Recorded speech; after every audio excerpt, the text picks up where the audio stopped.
under Commissioner Madden, who is still at the electric meeting that they have annually, and so she and Commissioner Music, and Commissioner Walker are not here today, which just gives us 2 each for each of the boards, and that works just perfectly. So on municipal boards and committees, we have Commissioner Madden, who chairs it, myself, and Commissioner McCarley. So would you like to take this, Commissioner McCarley? And when my computer pulls up, so if yours is up, you might want to go. I was just saying, I'm locked in. I need help too. Thank you. I'm just right there in the middle. All right, so we can call the municipal boards and committees meeting to order. We have several recommendations this morning for new members. The first recommendation that I'll put forth is Beautification Board comes from Bill Cohen to reappoint Teresa Lobbin for an additional 3-year term beginning retroactive May 21 and ending May 2024. Do we want to take this all together? Yes. Okay.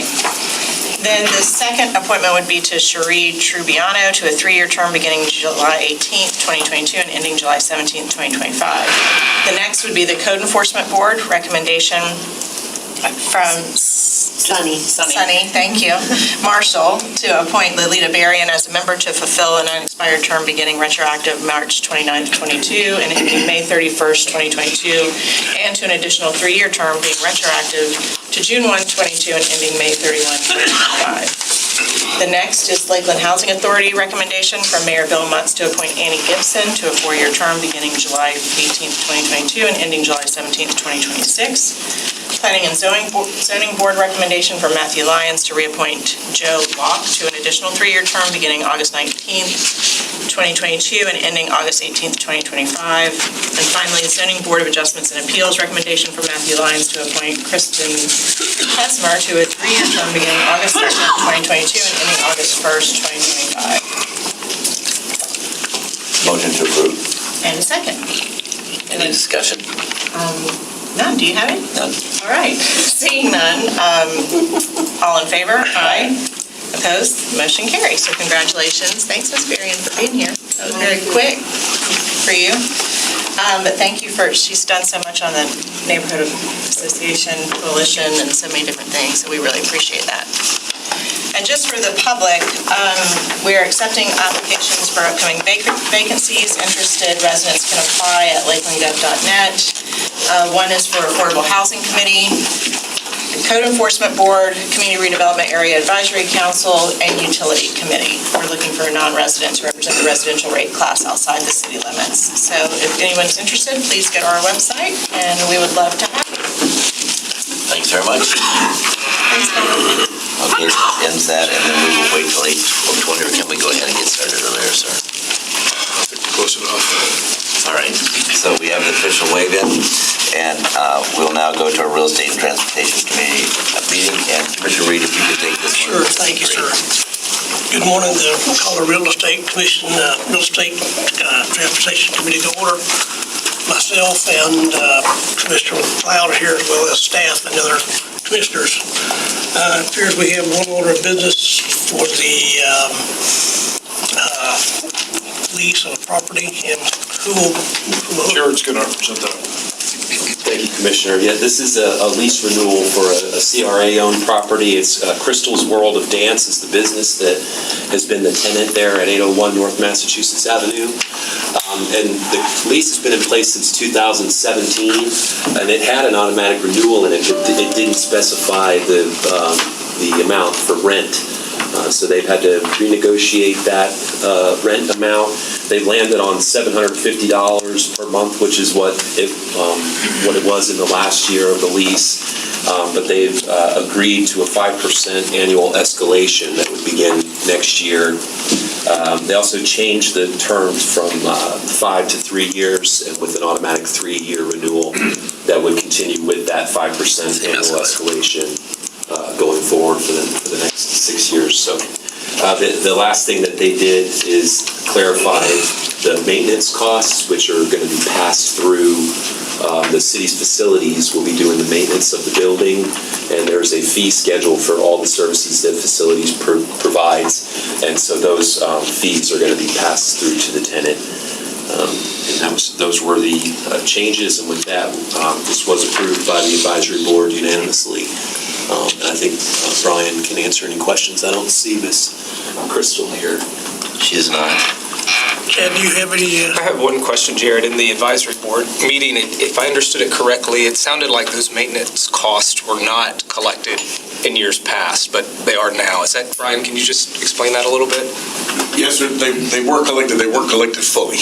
Okay. So the costs that the CRA pays to the Facilities Maintenance Division of the Public Works Department to maintain all of the commercial spaces, buildings, plus the cost of lawn maintenance were not fully recovered from Crystal, the tenant. So as we entered into negotiations for this renewal, we needed to get that shored up to make sure the CRA wasn't subsidizing those maintenance costs. Of course, that impacted the base rent discussion. So you'll see here from the bullets, even though the base rent is not increasing, the bottom line to Crystal in the very last bullet shows just the overall degree of increase, because in a triple net lease, of course, we have base rent, we have utilities and maintenance and property taxes all rolled into that. So the impact to the tenant is not insignificant, and that was really the justification for holding the line on the base rent for the first of 3-year renewal. Okay. And she seemed in agreement with that from when she was here. Yeah, so good. Okay, that's all. thank you for the explanation there, thank you. Do I hear a motion? Motion to approve? I'll second it. All those in favor? Aye. It passes unanimously. That's our only order of business today, and with that, we will call this meeting to the end at 8:18. Maintaining your steam efficiency, sir. Ended it before it began. That's all right, 8:30. Okay, so for the agenda study, we'll have to wait till an 8:30 start. Can't accelerate that. So this would be a great break time, walking around the building, getting some steps in. Better not give it a big break.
with our agenda study, and we thank you for being present today. Our meeting opens on Monday at 9 o'clock, and we will have a City Maker Award, which we're doing quarterly now, and then a financial wellness and retirement update by Sherry Watson, who is our Retirement Services Director. We have 3 proclamations. One is the Americans with Disabilities Act, the Buffalo Soldiers Day, and then Parks and Recreation Month. And then we'll have the committee reports and approvals and consent agenda. So let's take a look at the consent agenda items that are on this. We have minutes as well as items under City Attorney 6C1, and which is a hearing waiver. Right, we just have an amendment to the comp plan coming up that would require a hearing after 5 p.m. unless waived by the City Commission. So we are requesting that waiver. All right, so anybody have an objection to that? All right, seeing none, we'll leave that on there on consent. Equalization hearings, which we can hear about on Monday, unless anybody has an interest to look at that, let us know. And then public hearings, ordinances, second reading, A1, and this is, do you want to take that? Sure, this is the conditional use for Covenant Presbyterian. Will recognize their existing church facility there and daycare facility, as well as allow for the construction of a 2-story, 3,662 square foot addition onto the back of that property there on 210 Hotel Drive. We can show you slides if you want to see those. Any interest, you want to do that on Monday? Monday's fine. Then B1? B1 is the second public hearing, required public hearing in order to adopt the action plan for the upcoming fiscal year's use of CDBG and home funds. Michael Smith is here if you have any questions on that. Otherwise, he'll make the presentation on Monday. Questions? All right, Monday, Michael. It's really not a presentation. We're just confirming that there wasn't any public comments and that we're asking for the approval, and it's open for comments again, but there really isn't a second presentation. Okay. We're just confirming there was no changes to what we presented the first time. And thank you for getting all that lined up. Then that brings us to community redevelopment, CRA, and this is the matter with respect to the tax increment financing agreement with the Waiver owner LLC. Right, and Brian, I don't know if you could show the map of the property that's involved. As the mayor mentioned, this is a tax increment financing agreement with Waiver owner LLC, which is an entity that has been created by Carter in order to develop this property. This is for phase 1 of the property only. Phase 1 will involve 13.4 and the construction of 4 4-story buildings consisting of 300 apartment units and 15,000 square feet of retail space. The apartments are planned to be market rate apartments. The developer's total costs, as you can see there, I believe, are $72,232,585. The standard term of a TIF agreement is 5 years at 50% per year. The developer has requested a modified version of that. They are requesting a 10-year TIF agreement at 75% reimbursement. For the first 5. Their original request was 75% reimbursement for the full 10 years. Brian did the numbers on that and determined that that would result in a total TIF payment over that 10-year period of $4,638,455. That compares to the TIF reimbursement that would occur under our standard TIF deal of 5 years at 50%, which would be $1,546,150. So the CRE Advisory Board considered this request and decided to recommend a hybrid approach of that. They are recommending that the developer receive 75% reimbursement for years 1 through 5 and 50% reimbursement for years 6 through 10. And the estimated TIF payments under that approach would be $3,865,376 over the 10-year period. And that is what staff is recommending. This agreement would go into effect upon the closing of the property. The property is not closed yet. We're expecting a closing sometime in mid-August. So that difference, the request was 4.6, this takes us to 3.8. Comments on that? Yes. Thank you, Mayor. And I won't be here on Monday, but from the CRA Advisory Board meeting, I believe this had unanimous approval, Brian. It did. And we had a lot of discussion on the original request. The developer emphasized that the first 5 years are the most important, and so they said this would work for them. Obviously, they came in with a higher request. But this, the first 5 years, 75% still works for them. So just wanted to provide that, the context from the board meeting. Any comments, Commissioner? Well, I was at the meeting too. It was interesting. It was a spirited meeting, I'll say that. I just, we don't want to set a precedent. They're talking about precedents of setting higher, these longer notes and stuff like that, which are, but again, I was wait till Monday to make any comments. All right. Any other comments? All right, next. That takes us to the city manager. Okay, yes, it does. Okay, thank you, Mayor. I have just one item for presentation, and the item is a recommendation for an agreement for transfer of public roads, specifically Ralston Road. This agreement for transfer of public roads between Polk County and Lakeland will transfer 850 feet of Ralston Road to the city for operations and maintenance. That's broken down into two segments. There's a 525 feet segment and also a 325 feet segment. The larger of the two includes standard lane widths, turn lanes, and sidewalks. In the smaller 325 feet segment, there is a transition during that segment between the improved and the unimproved roadway sections, bringing the subject area that we've discussed into the city operations and maintenance provides various benefits, including administration of permitting, which would bring it under the city's processes, and the city would review and approve any driveway modifications on that segment. Also, common connectivity within the corporate limits of the city of Lakeland, and then just consistency of maintenance and operations on that segment. So staff recommends that the City Commission approve the transfer of the public road as described. Questions on that one? All right. City Attorney, back at you. A1. All right, A1 is a request for a conditional use on behalf of Publix to allow,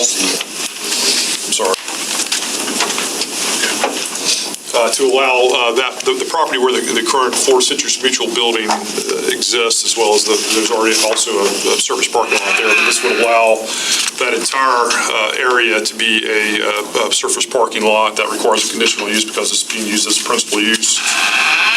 Chuck is showing you where that is. Chuck, you want to go into a little more detail? We can look out the window. Yeah, exactly. So it's a block bound by Orange Street on the north, Lime Street on the south, Massachusetts on the west, and Iowa on the east. And as Mr. Davis said, really the issue is with the Citrus Mutual building being demolished, which is being done at basically at Publix's request because of the cost to maintain the existing building. Then making that parking the principal use on that site within the C6 zoning district downtown triggers the requirement for a conditional use permit. And so these are just some pictures around the site as we're working our way down Iowa Street, looking down towards Lake Morton, looking west on Lime, north on Massachusetts. Some of the issues that we'll be talking about in terms of conditions for the conditional use. You see some of the irrigation facilities, landscaping, conditions of a couple of the islands on the periphery. This keeps going. There we go. So originally, the plan that was submitted was to convert most of the building pad area to additional parking. What we ended up seeing at the Planning and Zoning Board and what the Planning and Zoning Board approved, and this mirrors the verbiage in the conditions, is something where the landscaping is brought up to code around the periphery. We end up with a no less than 4,000 square foot public plaza on the corner of Mass and Orange, just to continue the urban feel, the urban form as you continue south towards Lake Morton on that corner there. Very similar to what existed several years ago on the Heritage Plaza site, block over. Really the conditions, as they're stated, is that we would be adopting the layout plan with the conditional use. One of the key provisions in this is that the conditional use would be valid for a period of 5 years, and beyond that, there would be annual extensions based on analyses that would be approved by the Director of Community and Economic Development, or if Publix was able to move forward with a plan in compliance with the C6 zoning code, then the conditional use would go away. And so what we've been talking with Publix about is almost a two-pronged approach that, we would agree on a methodology on the analysis that would be required at year 5 and beyond, and kind of steps at which point we would feel comfortable that they are proceeding forward with a C6 compliant development program on that site. And so that's something we've been talking with Publix about even as late as yesterday, and I believe they're comfortable with that approach, and it's something that we would do after the approval of this conditional use. Again, conditions talk about the 4,000 square foot pedestrian plaza on the corner of Mass and Orange, vehicle use areas compliant with land development code, as well as landscaping and buffering in compliance with the code. The other thing that we would be working to do is preserve as many of the larger trees on the periphery as possible, just to, again, continue to help soften that edge between the street and the surface parking. One of the issues that we had heard from Public Works is that there are some stormwater issues, runoff issues related to basically the water just sheet flowing down the parking lot towards Lime Street and the lake. And so part of the plan here, and this is something that Chattanooga Skillman's working on, is that they would capture the runoff, direct it into the system, and basically treat it and attenuate it on site, so it relieves that problem going down towards Lake Borton. So the design here would take that into account. And then again, also outdoor lighting would also be required in compliance with the code.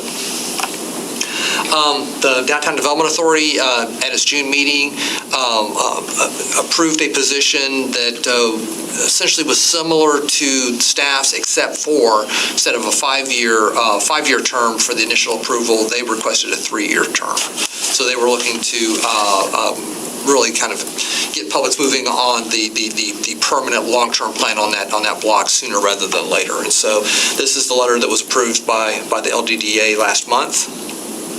And I think that's really all we have on this item. Questions, comments?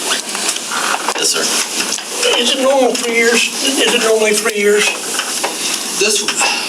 Something like this, there's really no set minimum time or maximum time requirement. 5 years just seemed to be, given the length of time that it typically takes to develop a site like this, 5 years just seemed reasonable in terms of the initial approval period. It could be 3, it could be 5. There's really no science in that other than it just takes time to be able to work through the utility issues, the development review process, to be able to get something approved and coming out of the ground. And so that's why we just started with 5 years. Did you meet with Tom Culligan by chance? He was on one of our calls. I met with him and I had expressed that we would like to be able to have that parking lot open on the weekends and at 5 o'clock a day. Address that anyway? We have asked the question of Publix, but have not received a response yet. Can we wait to vote on this till they give a response? Well, Monday's first reading, so there's still a couple weeks to work that out. Yes. A couple of things, Commissioner. I also met with Mr. Culligan, and while Publix did not consider that, he stated that they certainly would if they would consider it if there was a request to do so. The other thing I want to point out is, the 5 years and the 3 years, and as Chuck mentioned, there's not necessarily a set standard for that, but just for the benefit of the commission, Publix, or the applicant's initial request was actually for a longer period. So the 5 years is really kind of a compromise between the various different time periods that you've heard. The goal on this is different from what we would normally expect, because we don't want surface parking, in downtown. We want density, and this is really just a warehousing period for where we gain the benefit of a beautified surface parking while they determine what they're going to do with that space. They said they need 200 spaces for themselves right off the bat.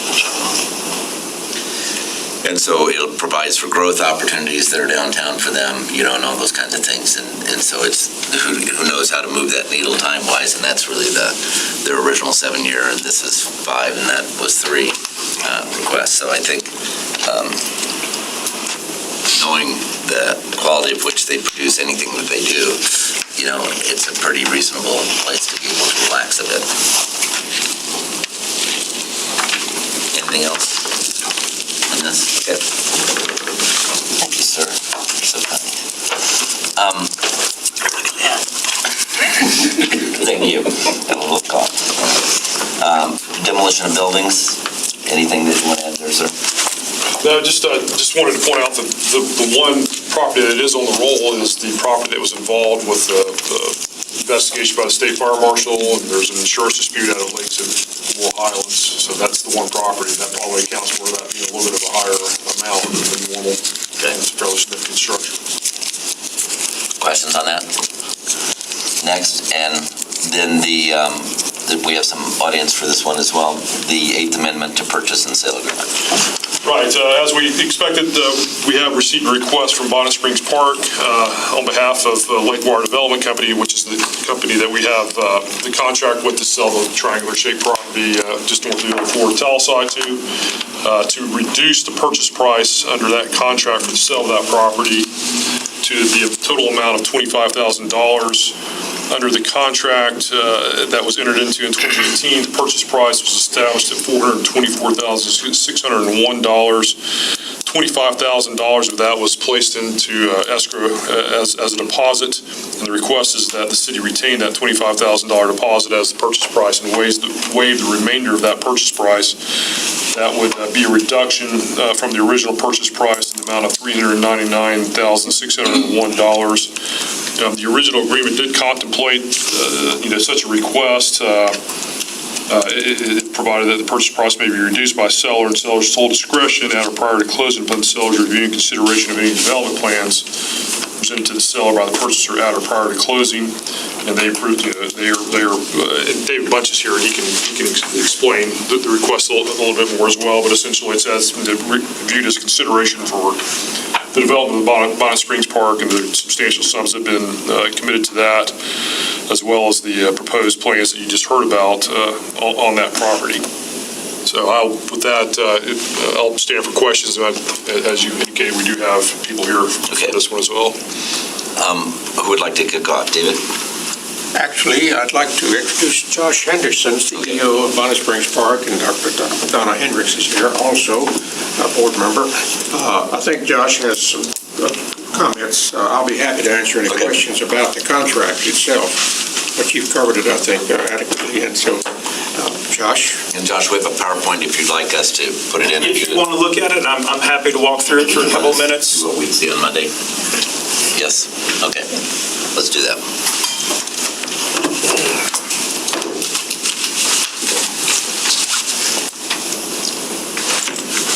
Thank you. To the remote? Yeah, I just gave one. We're going to point it. That way. Or on any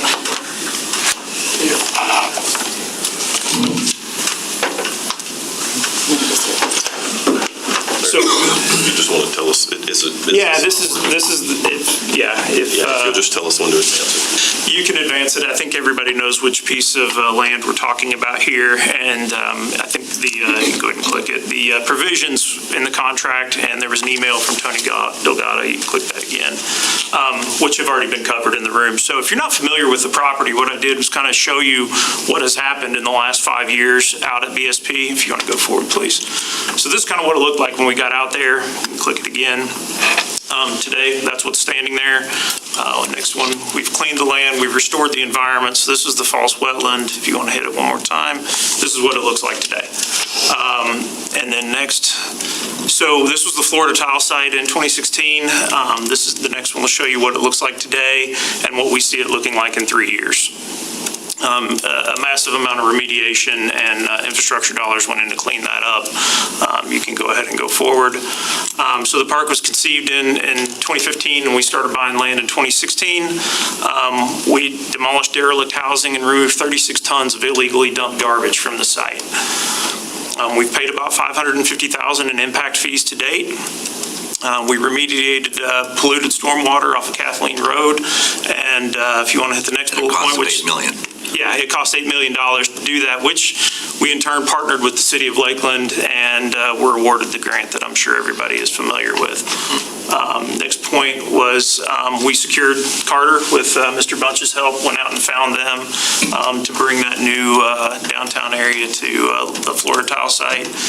And we are currently building an endowment. And so we We estimate cost to run Bonnet Springs Park is going to be somewhere around $9 million a year. And our goal is to never be a burden to the taxpayer in that. So we are building with private funds an endowment that should sustain the park operation in perpetuity, in addition to the revenue that we're able to generate on site. So that's where we would appreciate the consideration for the amended purchase price of this property at the corner of George Jenkins and Sykes. Thank you. Investments made at this point in time by other parties. Can you give us kind of a scope? Total? Well, the total build out of the park is going to be about $110 million. We are raising about $35 million to move towards an endowment. That will not be the entire sum of the endowment, but that's going to be the public phase of that campaign. Okay. So it's a significant investment across the board between the construction and sustained operation for the next 100+ years. And the city's contribution to date to Bonnet Springs Park is what? They assisted us in building the lights when we redid Sloan and built Bonnet Springs Boulevard going to the property outside the gates. The city supplied all the street lights for us out there, which we were very thankful of. Okay. Questions, comments? Just a comment, Mayor. I think that's an important point, Josh. Thank you for drawing that out at the end about the endowment fund for the maintenance of the park. I know several years back, there were discussions or thoughts that maybe the city would be responsible for that. And so the fact that that we don't have those costs, to me, this would make this something that I would definitely support and makes our partnership stronger in the project. Sure. Any other comments? I think it's probably key for the public to understand too, that this is a transformational space in the city of Lakeland. It's sort of been a wasteland, for years and years since Florida Tile left. And so it's just been sitting there. So to have the commitment from, the park founders to really see Lakeland thrive. This is not going to be a Lakeland park, and it's not going to be a state of Florida park. It is going to be a world-renowned park that's highly unusual to have in a city of our size. And I think it's going to just benefit us as far as even the Lake Wire side of development and making sure that we're taking care of that side of our community and enhancing it. I think this is kind of a small amount to have skin in the game from the city's perspective. Anything else? Yes, sir. It seems like I'm always You are. But I'm always a bad guy. No, but in this case, he's not going to be, so listen.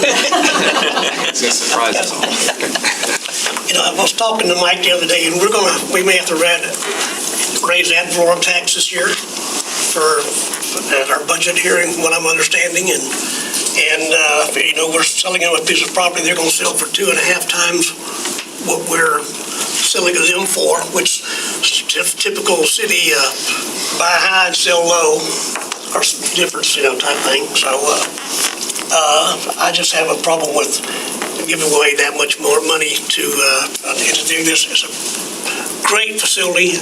Yeah, I've donated money to it already myself.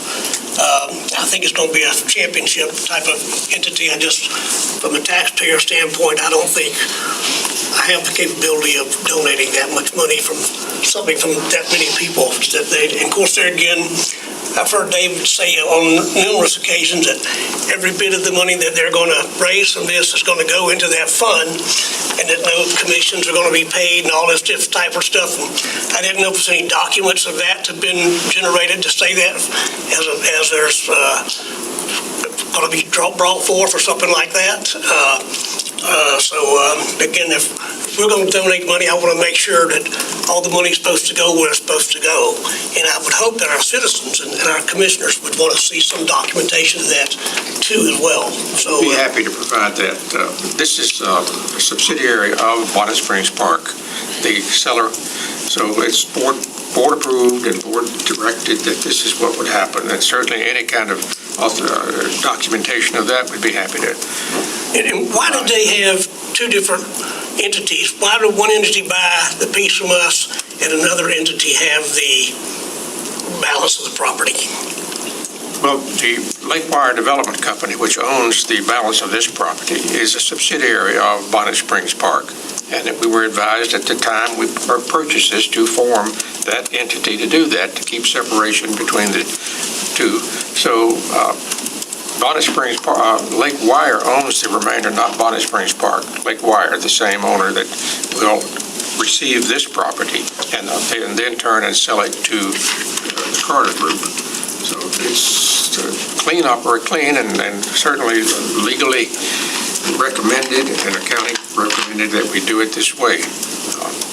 There are no provisions for takeouts other than reinvestment back into the park. Every dime goes. And just to, I think a couple, I was talking to Tony, I think they offered it to Tony, the city of Lakeland, for free initially, and he turned it down for some reason. I had no idea why. Well, it was contaminated, Well, I knew very that. problematic piece of property. It was also offered to the college, it was offered to the museum, and no one was willing to tackle it. I marketed it for 3 years, and no one was willing to tackle what we were willing to tackle there. It took 5 years with FDEP and $1 million to clean that site. We had looked at taking off like 32,000 tons of arsenic from this, trading it to Mississippi to burn it, to take off part of that stuff. I don't know how y'all ultimately remediate it. This is a good point that you bring up. The remediation of that property was contaminated with arsenic and petroleum and a little bit of lead. And so it was all remediated on site and was moved off-site to the south 50 feet of the property, which was already retained for remediation. So nothing left the site. The same on the park. We were advised by FDEP, why don't you, rather than shipping this off somewhere else and creating a problem somewhere else, remediate it on site, which has been done. This project, even the removal of the concrete from Florida tile, we didn't waste that. We didn't grind it on site. It was picked up in chunks and hauled to Mulberry and ground and recycled. All that 26,000 tons of concrete was recycled. Now, this has been done in such fashion that DEP this year, 2 months ago, awarded Bonnet Springs Park their premier rehabilitation project of the year. They said, you did it right. This is what we want to see people do. And so I think you're looking at projects here that are state-of-the-art, that have maximum benefit attached to them at very low minimum cost, if any, to the city. Speaking of the taxpayers' concern, those taxpayers in Lakeland, Florida, and I've been raising money, and you have too, for years, raised $27 million out of it toward paying for this park, and are going to raise another $35 million from these same taxpayers that were concerned about them giving up $400,000, have come forth with ultimately $70 million out of their pocket, and yet to ask the city for anything. So this is, I think, every project you're doing in Lakeland now, whether it's Meriton or whether it's the Onyx property or whatever, there's been a cost to the city to do that project. You had to assemble sites, you had to own them, you had to go through iterations for years. This has not been the case here.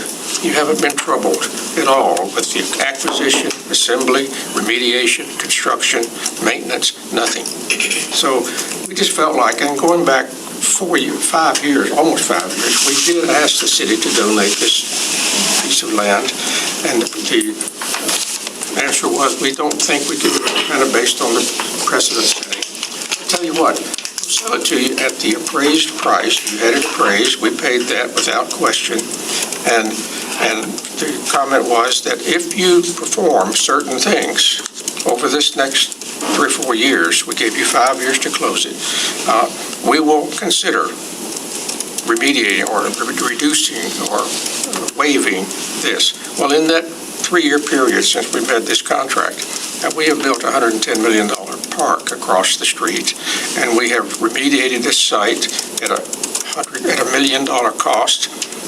We have found a developer. That developer has come up with a very beautiful plan, which is close to approval by the city within weeks. So everything you ask us to do, we have done in spades. So we just feel like this is a very reasonable thing. We've tried not to come to the city with requests. Bill whispered in my ear, David, don't ask because there's no money there. So we didn't. We haven't. We've asked for off-book things, or abandoned properties, a little right-of-way or something, and you've been very gracious in granting those things to us. But this was the first piece of property that the founding groups said, we need to get this Florida town property. And we went to them at the same time we came to you and asked for a donation of that. The city declined theirs, but they did give us that site. And so we knew the importance of that site to the park and to the city. It was a critical piece, and we're so fortunate and blessed to get that. But we looked immediately and said, this little sliver of land up here, this 2.3 acres, really ought to be part and parcel of any master plan. It would be unwise not to do that. So that's when we came to you, and that's when we developed this plan, and that's when we promised to do certain things, which we have done. So that's kind of in a nutshell, a big nutshell. And the good news to the taxpayer is that for this investment, if we made a decision to waive it, we've seeded it into the machine that ends up funding it going forward. And so that's a pretty good place to leverage our gift if we're going to do Can I something. just add one thing, Mayor? The tax increment that you just heard about, where you're giving up 75% for 5 years and 50% for another 5 years, that piece of property is zero taxes now, zero. And if the park had not been built and things had not happened, that park property would probably sit there for a long time with $1 million worth of remediation required on it, and a very painful process of getting FDP approval. And so you're going to get 25% for the first 5 years of where you were getting nothing, and for the next 10, you get 50% of the taxes. Several $1 million will flow to the city, even though you've made this grant. And then after 10 years, it's just funding rolling in that would not be there. So that's just kind of how it all ties together, and one thing supports another here. Mr. Bunch, can you comment too on the walkway around it? Because I think that's important to know that that's not... Happily.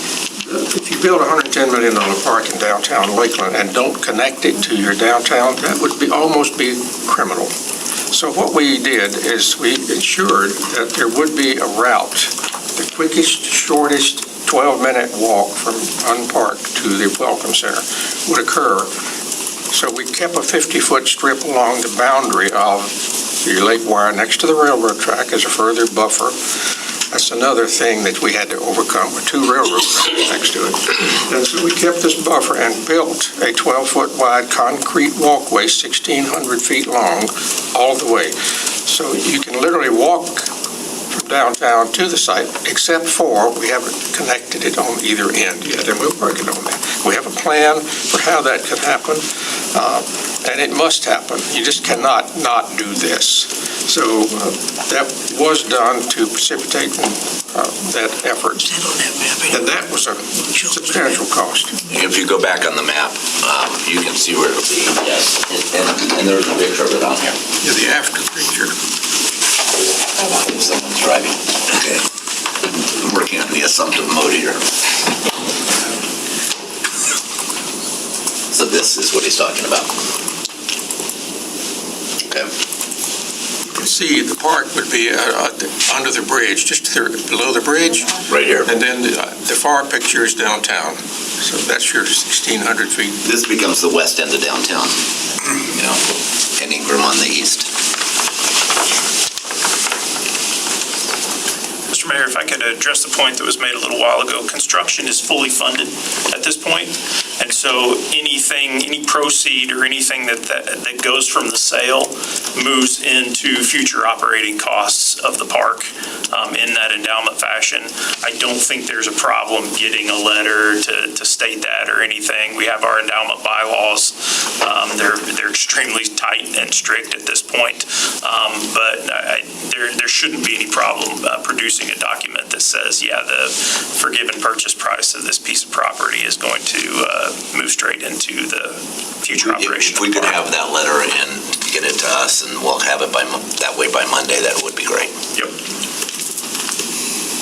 Any other, that's good input. Yes. Just one comment, and I shared this with Mr. Bunch after the CRA meeting. It is remarkable when you hear the history of the property and the remediation, the philanthropic contributions over the last few years, and where we are today on the cusp of opening Bonnet Springs and the vision for the Florida tile site and how transformative all of it will be. And so when I hear all of that explained, to me, it's easy to support these requests, both the TIF on the development and the parcel donating the rest of that original purchase price. So thank you for walking us through that history. Any other questions or comments? All right, seeing none, we will continue. And that takes us to HC1. Thank you also. We have a number of utility items. The first one is an agreement with Chattanooga Boiler and Tank.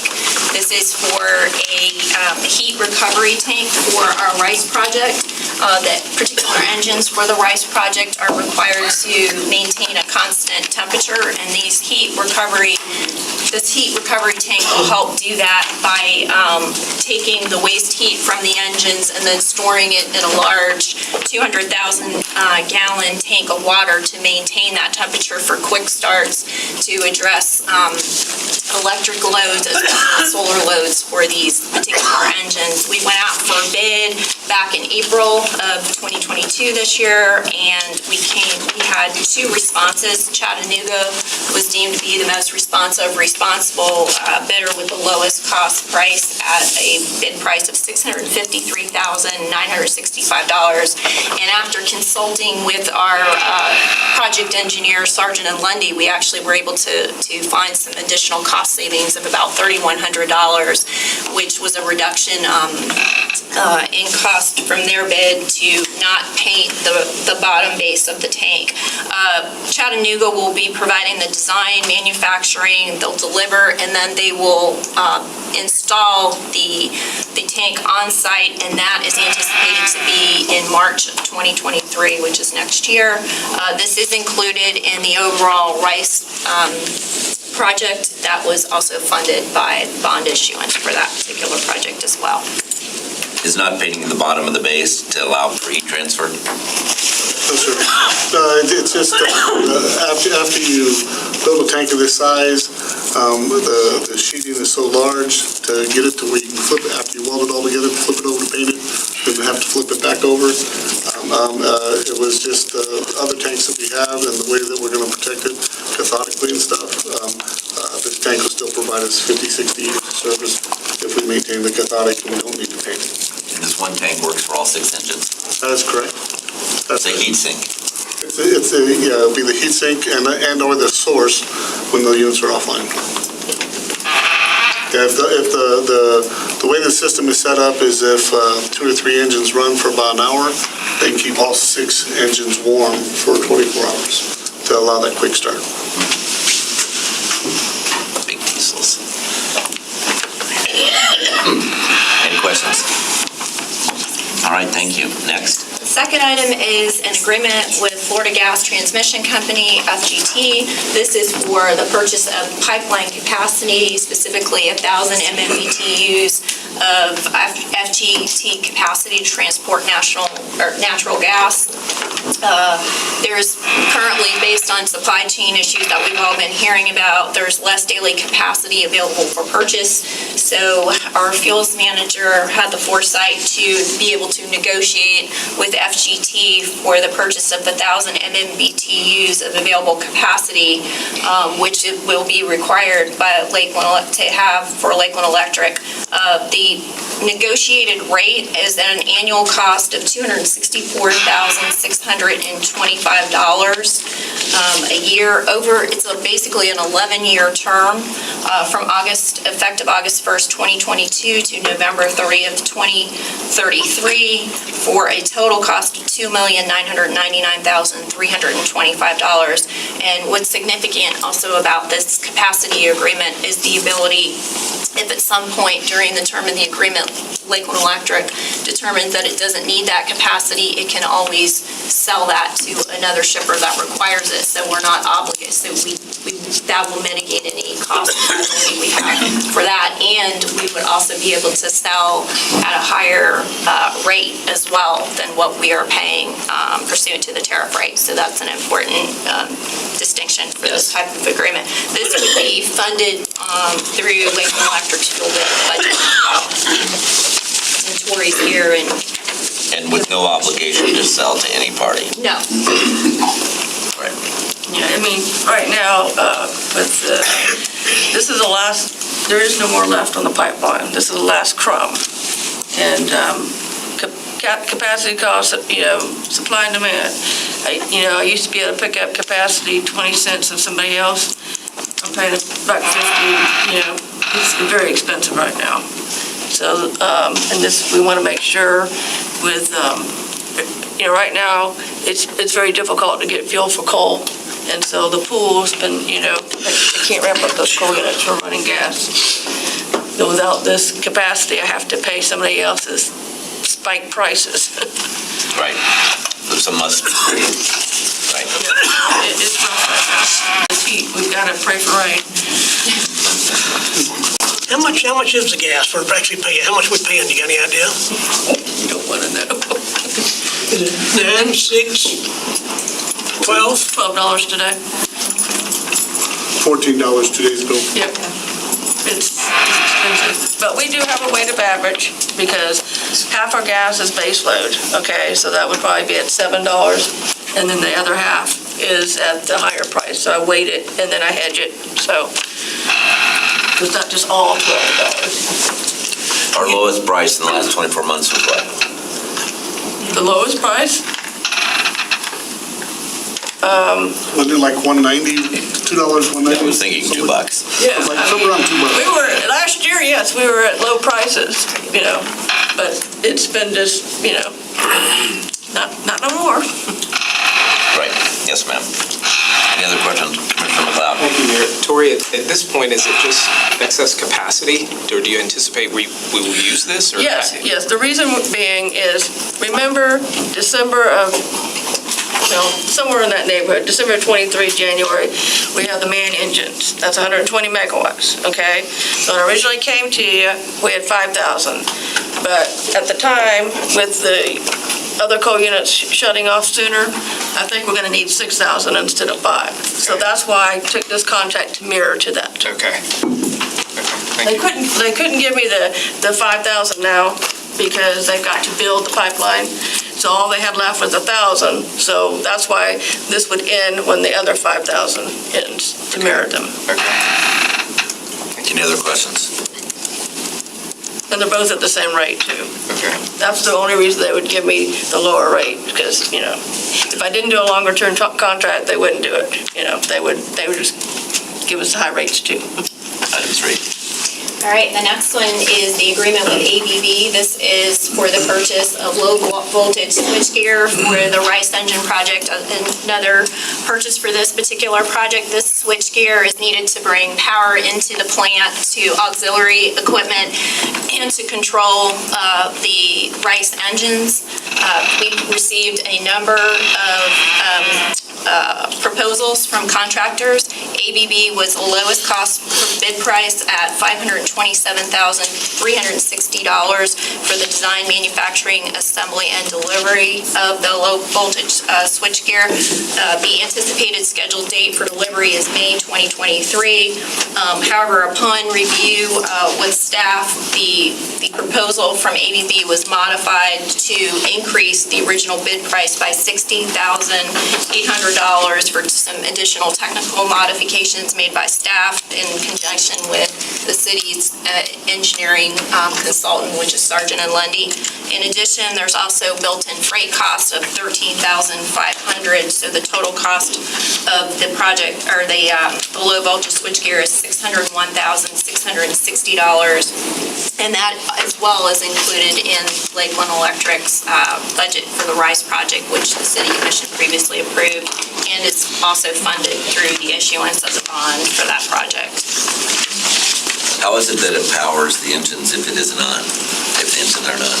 So what happens is just due to electrical distribution system and stuff, we connect to Tenorock at 69 kV, and then those transformers are set down, and this powers our 408 volt load that handles some of the pumps and lights and other equipment, battery chargers and things like that to keep the units available when they're offline. Then when the unit starts up, what happens is then the power is supplied from the engines, and then the excess of the net power gets shipped out back to Tenorock. Got it.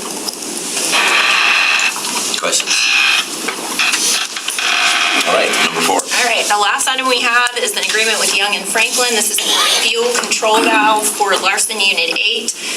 The valve regulates and controls the fuel supply to the combustion turbine at Larson Unit 8. This particular valve has been in place for the term of the unit, which has been approximately 30 years old, so it's in need of replacement. And it also needs to be replaced during an extended outage, which will occur in October of this year through December. This is a sole source purchase because Young and Franklin is the original equipment manufacturer. So purchasing approved that as a sole source purchase. The total cost is $131,857. That is included in Lakeland Electric's FY22 budget. Is this a valve that is from inventory, or do they continue to make these new? This valve here is actually a refurbished valve from Young and Franklin. They do still produce these here valves, but this one here is just a refurbished one. We'll have to give ours up as a core charge. Core exchange. Right. But this is a safety valve also, and that's one of the reasons why we're looking at doing this. It's for the safety of the engine. So that's the least expensive way you can buy it is rebuilt, right? Yeah, but we could rebuild it on site, but then you have the time constraints of the outage duration stuff. This is the quickest, most efficient way, plus... Service. Yeah, exactly. And you got a guarantee, a warranty with it. Right. Any other questions? All right, great. So thank you very much for those. That brings us to anything else you want to add as commissioners? It's our meeting, and any of you who want to leave can certainly go. Thank you.